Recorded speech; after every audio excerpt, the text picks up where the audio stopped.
The camera lights flashed like lightning around Terry Crews as he navigated the elite Hollywood gathering.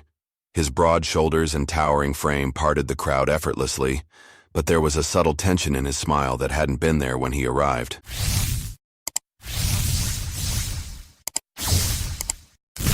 Something had happened, something that made his stomach twist into knots despite the champagne and laughter filling the opulent Beverly Hills mansion. Just 30 minutes earlier, Terry had been enjoying himself, exchanging pleasantries with producers and fellow actors at one of Hollywood's most exclusive industry parties. Success had come through years of perseverance, from his NFL career to his breakout roles in films and television. Tonight was supposed to be about celebrating that journey, networking with industry powerhouses who could help elevate his career even further. Terry, man of the hour, a high-profile executive approached, his voice booming yet somehow intimate in the crowded room.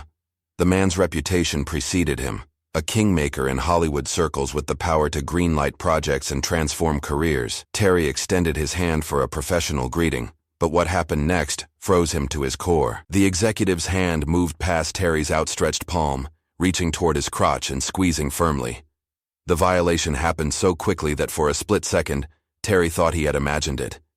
The executive's face remained unchanged, smiling, confident, untouchable, while Terry's world tilted on its axis. "Nobody would believe you," the executive whispered, still smiling, before patting Terry's shoulder and moving away as though nothing had happened. In that moment, standing in a room full of witnesses yet completely alone, Terry felt the complex emotions crash over him like a tidal wave. Shock, humiliation, rage. His muscles tensed with an impulse to respond physically. At 6'3" and built like the football player he once was, Terry could have easily overpowered his assailant. The thought flashed through his mind with dangerous clarity. "You all right, man?" Terry's friend Marcus appeared beside him, concern etched across his face. "You look like you've seen a ghost." Terry forced a smile, the practiced expression of a man accustomed to performing. "I'm good," he lied, even as his mind raced through the implications of what had just occurred. The executive continued working the room, stopping to chat with studio heads and directors, his influence evident in the way people gravitated toward him. "That's Adam Venett over there," Marcus said, nodding toward Terry's assailant. "Powerful agent. Could really help with that project you've been talking about." The irony wasn't lost on Terry. The man who had just violated him was someone whose favor could advance his career, someone whose enmity could potentially destroy it. In Hollywood's ecosystem, power dynamics weren't just professional. They were deeply personal and often toxic. As Terry excused himself and made his way to a quiet corner of the party, his phone buzzed with a text from his wife, Rebecca. "How's it going? Making good connections?" The message was innocent, but it pierced through Terry's carefully constructed facade. Rebecca had been by his side through every struggle and triumph. She knew about the poverty of his childhood in Flint, Michigan, his abusive father, the determination it took to rise above those circumstances. But this, how could he even begin to explain this? The bathroom offered momentary sanctuary. Terry splashed cold water on his face and stared at his reflection. The strong features that had graced magazine covers and movie posters looked back at him, but behind his eyes lurked something unfamiliar. Vulnerability. His hands gripped the marble countertop as a storm of questions battered his mind. Should he confront the executive? Report him? Stay silent to protect his career? What would this mean for his family, his 5 children, who looked up to him as their protector and role model? A knock on the door jolted him back to reality. "Terry, you in there?" It was Deandra Watson, a veteran actress who had mentored Terry early in his career. "People are asking about you. The director of that new action franchise is here. He specifically wanted to meet you." Terry opened the door, his showbiz smile perfectly in place. "Just needed a minute. Heading back out now." Deandra's sharp eyes narrowed. After 30 years in the industry, little escaped her notice. "Something's wrong," she stated simply. "What happened?" Terry hesitated, the words stuck in his throat. How could he? Terry Crews, former NFL player, action star, symbol of masculine strength, admit to being sexually assaulted? The contradiction seemed impossible to reconcile. "Nothing I can't handle," he replied, the strain evident in his voice despite his efforts. "Sometimes the things we think we can handle alone are exactly the things we shouldn't," Deandra said quietly. "Whatever it is, remember who you are beyond all this." She gestured toward the party. This industry will take everything if you let it. Your dignity included. As they walked back toward the main room, Terry spotted the executive again, now talking to a young actor with a promising career. Something in the executive's predatory stance, the way he positioned himself too close to the young man, sent a chill down Terry's spine. This wasn't an isolated incident. This was a pattern. The realization hit Terry with crushing force. His silence wouldn't just protect his career, it would enable future violations against others. What message would he send to his children if he allowed this to happen without consequence? What man would he become if he buried this traumatic experience to preserve his status in an industry built on illusions? As the night wore on, Terry moved through conversations mechanically, his mind elsewhere, torn between self-preservation and a growing, unshakable conviction that something more significant than his career was at stake. When he finally left the party, the cool night air hit his face like a wake-up call. Sitting in his car in the darkness of the parking lot, Terry made a decision that would set in motion events he couldn't possibly foresee. Events that would challenge not just his own identity, but the very power structures of Hollywood itself. But what Terry couldn't know as he drove home that night, his knuckles white against the steering wheel, was that the most difficult part of his journey was just beginning. The morning after the party, Terry sat at his kitchen island, staring into a cup of coffee that had long gone cold. The house was unusually quiet. Rebecca had taken the kids to school, leaving him alone with thoughts that had robbed him of sleep all night.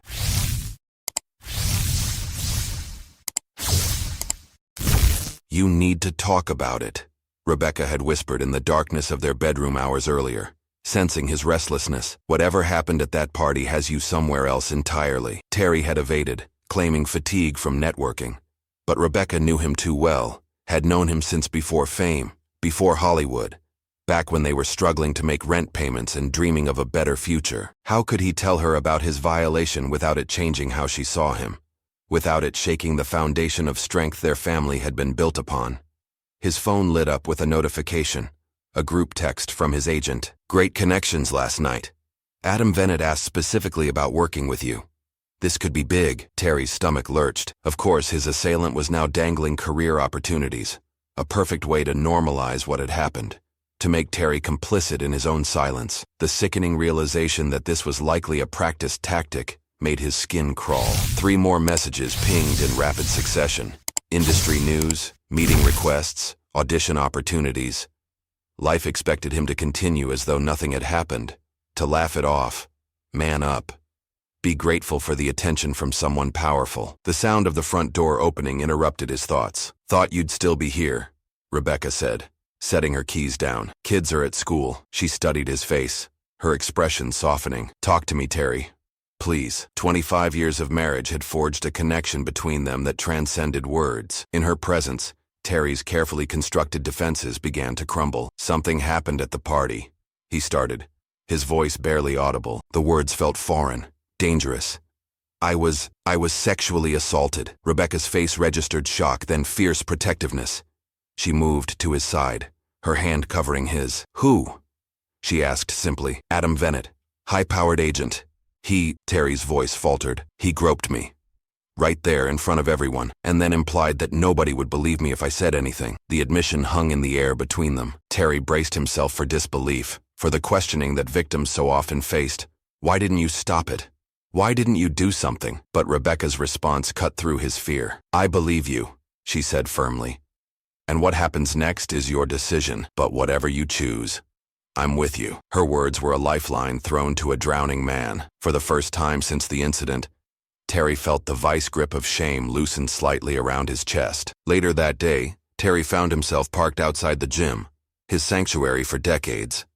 Physical training had always been his therapy, his way of processing emotions through exertion. Today, though, he couldn't bring himself to go inside. The thought of being in a space dominated by performative masculinity felt suffocating. Instead, he drove to a small park near their home, finding a secluded bench overlooking a children's playground. Watching fathers play with their kids, teaching them to climb, to swing, to trust, Terry thought about his own children.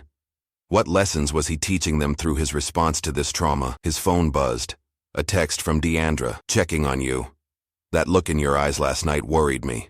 Call if you need to talk." As he considered responding, another message arrived from his agent. "Meeting with WME tomorrow. Venet will be there. Big things happening. The casual mention of his assailant's name sent a surge of anxiety through Terry's body, a visceral response he couldn't control. WME was William Morris Endeavor, one of Hollywood's most powerful talent agencies. Avoiding Venet would mean limiting his career prospects significantly. The industry was too small, too interconnected for complete avoidance. Terry placed the phone face down on the bench, taking deep breaths to calm his racing heart. A memory surfaced. Himself at 8 years old watching his father's violence against his mother, swearing he would never be silent in the face of abuse. How different was this situation, really? Power being weaponized against the vulnerable. Silence enabling future harm. Mr. Cruz? Terry Cruz? Terry looked up to find a young man standing nearby, excitement evident in his expression. Sorry to bother you, the fan continued. I just wanted to say how much you've inspired me. The way you talk about being a better man, about breaking cycles of toxicity, it changed how I think about masculinity. The irony wasn't lost on Terry. Here he was, celebrated for his outspoken views on redefining manhood, yet paralyzed by the fear of speaking out about his own victimization. Thank you, Terry managed, shaking the young man's hand. After the fan departed, Terry sat with the weight of that interaction. People looked up to him not just for his achievements but for his voice, for his willingness to challenge destructive norms. What responsibility did that platform carry? That evening, Terry searched online for resources about male sexual assault. The statistics stunned him. Millions of men affected, yet their stories remained largely untold, shrouded in stigma and disbelief. In comment sections, survivors who had come forward were ridiculed, their masculinity questioned, their pain dismissed. What are you looking at? Rebecca asked, sitting beside him on the couch. The silence, Terry replied, scrolling through forum after forum of anonymous men sharing experiences they didn't dare attach their names to. All these men carrying this alone because they're afraid of exactly what I'm afraid of. Not being believed, being seen as weak, losing everything. Rebecca leaned her head against his shoulder. You've never been afraid to stand alone before, she said quietly. When you left the NFL, when you spoke about your father, when you challenged toxic masculinity in your book, being first is always terrifying. Her words resonated with something deep inside him. Terry had built his post-athletic career by defying expectations. The football player who pursued art, the action star who wasn't afraid to be vulnerable, the celebrity who spoke openly about therapy. But this felt different. The stakes included not just his career, but his identity in the public eye, his family's privacy, his very manhood as society had narrowly defined it. The next morning, Terry canceled the meeting with WME. His agent was bewildered, then frustrated. This is career suicide, he argued over the phone. Venet can open doors we've been trying to get through for years. I'm not ready, Terry said firmly, offering no further explanation. What he couldn't articulate yet, even to himself, was the storm building inside him. A collision of fear and moral clarity that would soon demand resolution. As days passed, Terry observed how the entertainment world continued its rotation, as though nothing had happened. Red carpets were walked, deals were made, predators were protected. A week after the incident, Terry received an unexpected call from James, a production assistant he had worked with years earlier. I heard about what happened with Venet, James said without preamble. Terry's blood ran cold. What are you talking about? People saw, Terry. It's being talked about in certain circles, but James hesitated. You're not the first. He did the same thing to me 3 years ago, and I know at least 2 others. We all stayed quiet. We had to. The confirmation that Venet's behavior was a pattern, an open secret protected by Hollywood's code of silence, settled like a stone in Terry's stomach. That night, unable to sleep, he stood in the doorways of his children's bedrooms, watching them rest peacefully. His youngest daughter had recently asked his help with a school project about heroes. Write about someone who stands up for what's right, the assignment had read. In that moment of quiet reflection, something crystallized within Terry. The path forward became clear, not despite the potential cost, but because of what was truly at stake. His silence now felt like participation in a system that would eventually claim more victims, possibly even those he loved most. The next morning, Terry Crews made 3 phone calls that would irrevocably alter the trajectory of his life. One to a trusted lawyer, one to a therapist specializing in trauma, and one to a journalist known for covering stories that others wouldn't touch. I'm ready to tell my story, Terry said into the phone, his voice steadier than it had been in days. All of it. What Terry couldn't possibly know then was that his decision to speak would coincide with the first tremors of a seismic shift about to rock Hollywood's very foundations. A movement that needed voices like his more than anyone realized. But as he hung up the phone, the sense of imminent danger was far more palpable than any potential vindication. He was stepping off a cliff, unsure if the fall would destroy him. The week after Terry decided to come forward, passed in a blur of preparations. Legal consultations filled his mornings, therapy sessions occupied his afternoons, and sleepless nights were spent rehearsing his story, trying to find words for an experience society had given men no language to describe. The interview is scheduled for Thursday, his lawyer informed him during their third meeting. Once this goes public, there's no turning back. Are you absolutely certain you want to do this? Terry nodded, though the weight of what lay ahead pressed down on him. His phone had been ringing constantly, industry colleagues somehow sensing something was brewing, his agent desperately trying to arrange a meeting to discuss his career direction, and most disturbing of all, a voicemail from Bennett himself. Terry, heard you've been asking questions about me. Let's talk before you do something we'll both regret. I've got a project perfect for you. Starring role, major studio. Don't throw away opportunities over a misunderstanding. The thinly veiled threat masquerading as an opportunity made Terry's resolve even stronger. But as the interview date approached, unexpected complications arose. An anonymous email arrived in his inbox containing documentation of a decade-old incident from his NFL days. A locker room confrontation that, taken out of context, painted Terry in an unflattering light. The message was clear.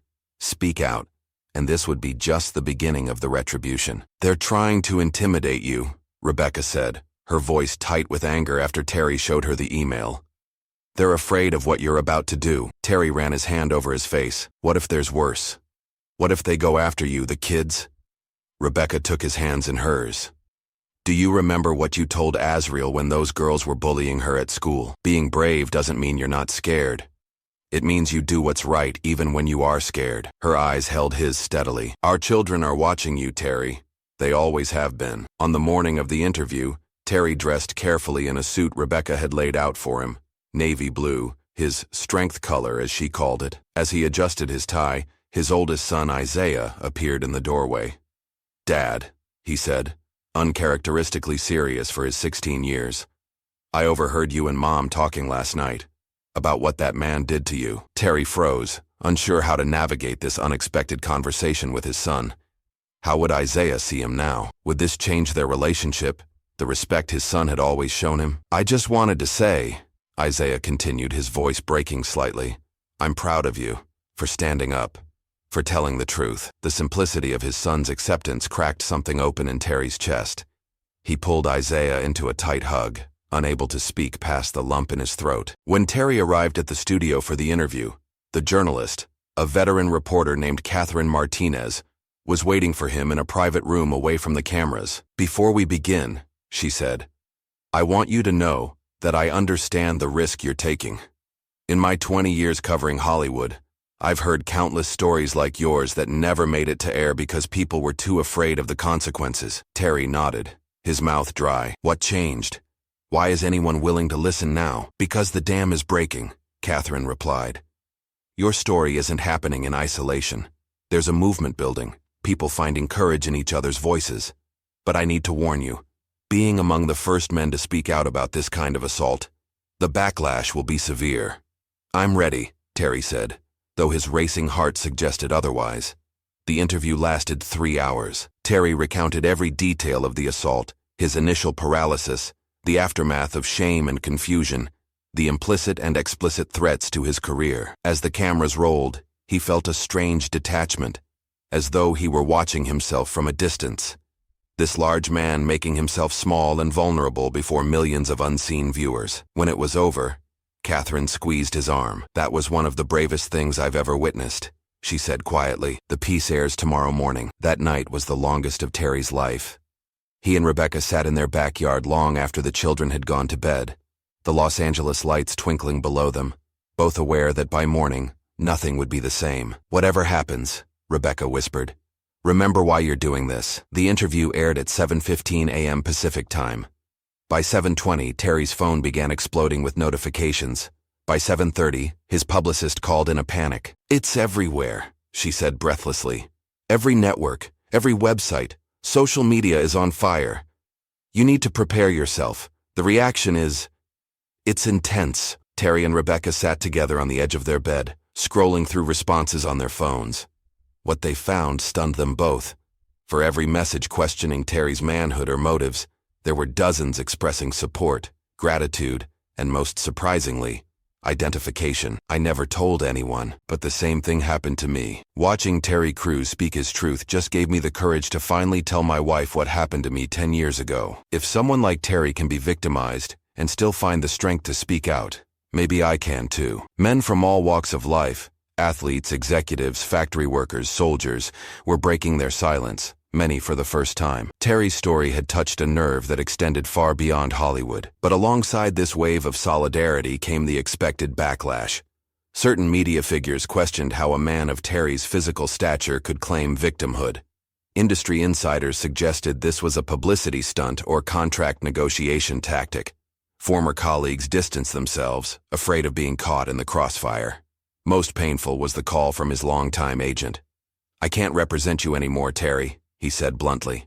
"The agency is concerned about the implications. Bennett has powerful friends." "I understand," Terry replied, though the abandonment stung deeply. That afternoon, as the story continued to dominate news cycles, Terry received a call from an unexpected source. Senator Kirsten Gillibrand's office. "The senator has been following your story," her chief of staff explained.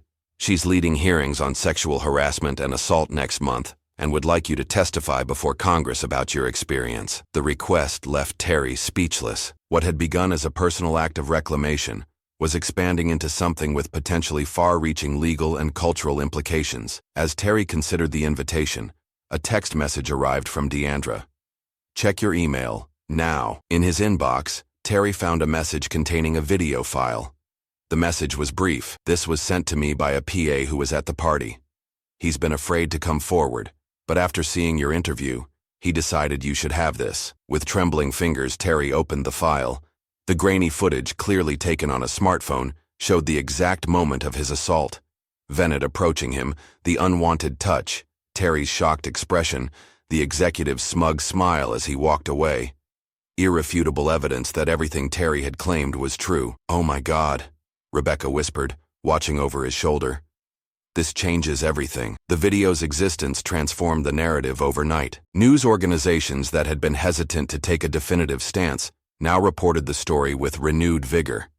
The phrase, "if it could happen to Terry Crews," became a cultural touchpoint, challenging assumptions about who could be victimized and what assault looked like. WME, after initially standing by Bennett, placed him on leave pending an investigation. Industry figures who had remained silent began voicing support for Terry, though he recognized the self-preservation behind much of this delayed solidarity. 3 days after the interview aired, as Terry was preparing for a follow-up appearance on a national morning show, he received the most unexpected communication of all, a private message from another male actor, a major A-list star whose masculine image was, if anything, even more entrenched in the public consciousness than Terry's own. "I've never told anyone this," the message read, "but the same thing happened to me with Bennett 5 years ago. I've been living with the shame ever since. Your courage has made me question my silence. I'm ready to come forward too. You're not alone in this fight anymore." In that moment, Terry realized his individual act of courage had ignited something larger than himself, a fundamental challenge to how society viewed masculinity, vulnerability, and power. What had begun as one man's refusal to remain silent was evolving into a movement that would force institutions to confront their complicity in protecting predators. As Terry prepared to take his private pain into the most public forum imaginable, testifying before the United States Congress, he understood that his identity would forever be tied to this moment of cultural reckoning. But something had shifted within him, a transformation more profound than he could have anticipated. The shame that had once threatened to consume him had been replaced by a fierce determination to protect others from experiencing the same violation. "Are you ready for this?" Rebecca asked as they watched news coverage of other survivors coming forward, inspired by Terry's example. "No," Terry answered honestly, "but that's not going to stop me." What waited ahead would test every ounce of Terry's resolve. A legal battle against one of Hollywood's most powerful institutions.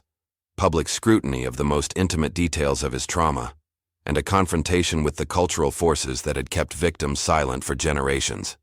The darkest days were still to come, but for the first time since that night at the Hollywood party, Terry Crews felt something that had been missing. Hope. The marble corridors of the Senate office building echoed with Terry's footsteps as he was escorted to the hearing room. The gravity of the moment pressed on him. Today, he would speak not just to a camera or an interviewer, but to lawmakers with the power to reshape policy, to the nation watching on their screens, and to history itself. "The committee is ready for you, Mr. Crews," an aide informed him, holding open a heavy wooden door. Inside, the cavernous hearing room buzzed with tension. Cameras clicked and whirred, documenting every aspect of this unprecedented testimony. At the elevated dais, senators from both parties sat in judgment, their expressions carefully neutral. In the audience behind him, Terry knew Rebecca was seated alongside dozens of survivors who had traveled from across the country to witness this moment. Many of them men who had come forward with their own stories after seeing Terry break his silence. As Terry took his seat at the witness table, Senator Gillibrand addressed him directly. "Mr. Crews, we want to thank you for your courage in appearing before this committee today. Would you please share your experience with the Senate Judiciary Committee?" Terry pulled the microphone closer and took a deep breath. The prepared statement before him contained carefully crafted legal language, reviewed and refined by his attorneys. But as he looked up at the row of senators, something inside him shifted. These sterile words couldn't capture the human cost of what had happened, not just to him, but to countless others. "I had prepared remarks today," Terry began, "but if it's all right with the committee, I'd like to speak from the heart instead." Senator Gillibrand nodded her permission. "My name is Terry Crews. I'm an actor, a former NFL player, a husband, and a father of 5. And I am a survivor of sexual assault." His voice, strong and clear, carried throughout the chamber. "For most of my life, I believed that my strength, my physical power, meant I was immune to the kind of violation I'm here to discuss today. I was wrong." Over the next 20 minutes, Terry recounted not just the assault and its immediate aftermath, but the deeper implications of his experience, how systems of power protected abusers, how concepts of masculinity silenced victims, how fear could paralyze even the seemingly invulnerable. "When this happened to me, my first instinct was to react violently," Terry admitted, his voice breaking slightly. "I could have physically overpowered my assailant easily. But I knew instantly, that I would have been the one punished. As a black man in America, I could all too easily imagine the headlines. Terry Crews attacks executive at party. I would have been arrested. I would have lost everything I worked for. My assailant knew this too. He was counting on my silence." The room was utterly still as Terry continued, his testimony building toward a powerful crescendo. "I'm here today because the definition of sexual assault must include unwanted sexual attention of any kind, regardless of the genders involved, regardless of the power dynamic, regardless of the physical size or strength of the people involved. I'm here because no one should have to choose between their dignity and their livelihood." As questions began from the senators, Terry noticed something unexpected. Lawmakers from both parties seemed genuinely moved by his testimony. Questions about partisan politics gave way to deeper inquiries about institutional failures and potential solutions. "Mr. Crews," one senator asked, "what do you hope will come from your testimony today?" Terry leaned forward. "I hope that men listening will understand that they are not alone, that their experiences matter, that coming forward doesn't diminish their manhood but affirms their humanity. I hope that power structures that have enabled predators will be dismantled, and I hope that every person watching who has survived similar experiences knows that they are believed, they are valued, and they deserve justice." When the hearing concluded 3 hours later, Terry emerged from the committee room to find the corridor lined with supporters, men and women of all ages who had gathered to witness this watershed moment. Many held signs, "We believe Terry," "Strength in speaking truth," "Power impunity." Among them stood James, the production assistant who had called Terry after the assault, alongside several other men Terry didn't recognize. They stepped forward as a group. "We all worked at WME, one explained quietly. "We all experienced what you did, and we're all filing complaints now, together." The legal battle that followed Terry's congressional testimony stretched over 18 months, a grueling process of depositions, motions, counter-motions, and public relations warfare.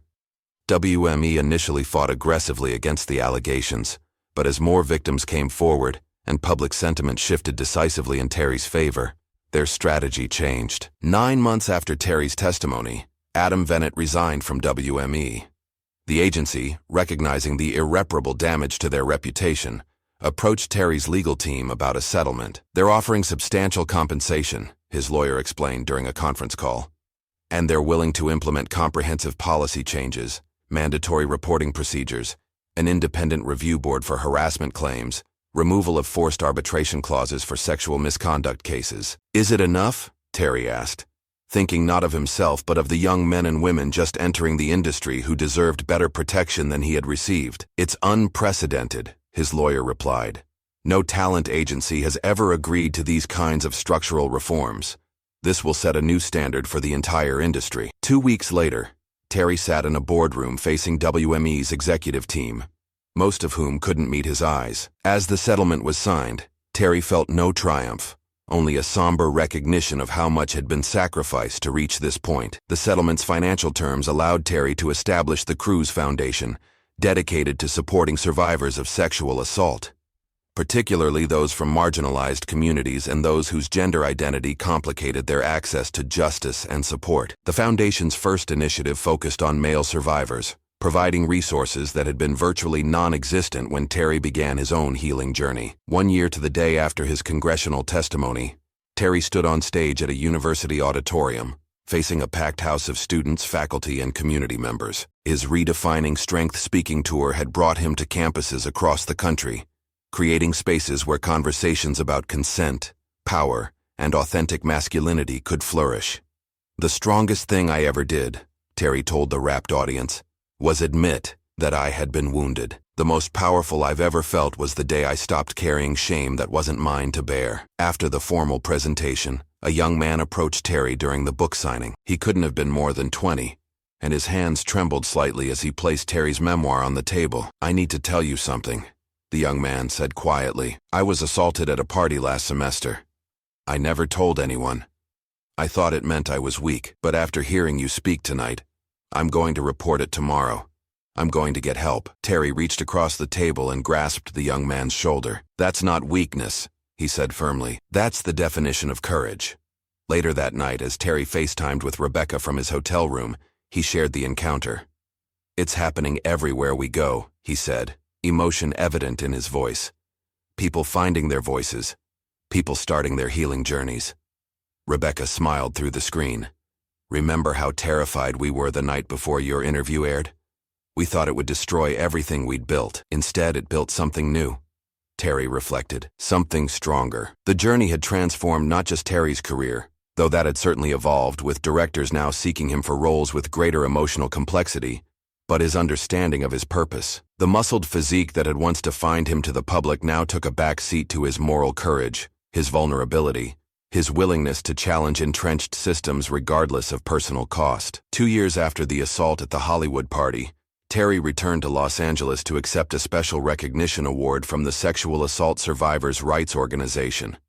The ceremony was being held, with pointed symbolism, in the very same Beverly Hills venue where Terry had been assaulted. As he entered the ballroom, now filled with survivors, advocates, and allies, Terry felt the full circle moment with profound clarity. Where there had once been isolation and fear, there was now community and purpose. The journey had been more difficult than he could have possibly imagined that night, but the transformation, both personal and cultural, was undeniable. When Terry took the stage to accept his award, he scanned the audience and saw faces he recognized from congressional hearings, from support groups, from the early days when speaking out felt like shouting into a void. They had become a movement, changing laws, changing policies, changing conversations around power and consent. When I was assaulted, Terry began his acceptance speech.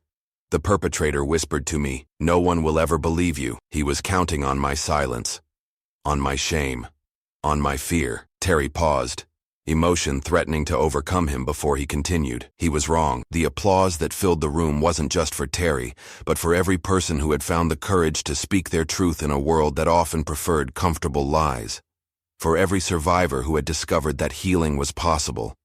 For every institution that had been forced to change its practices because silence was no longer an option. As Terry left the stage, he was met by Isaiah, now 18 and about to leave for college. His son embraced him tightly. "You know what I tell people when they ask about my dad?" Isaiah said. "I tell them he's the strongest man I know. Not because of what he can lift, but because of what he can carry. Because he showed me what real courage looks like." In that moment, Terry understood the true measure of what had been accomplished.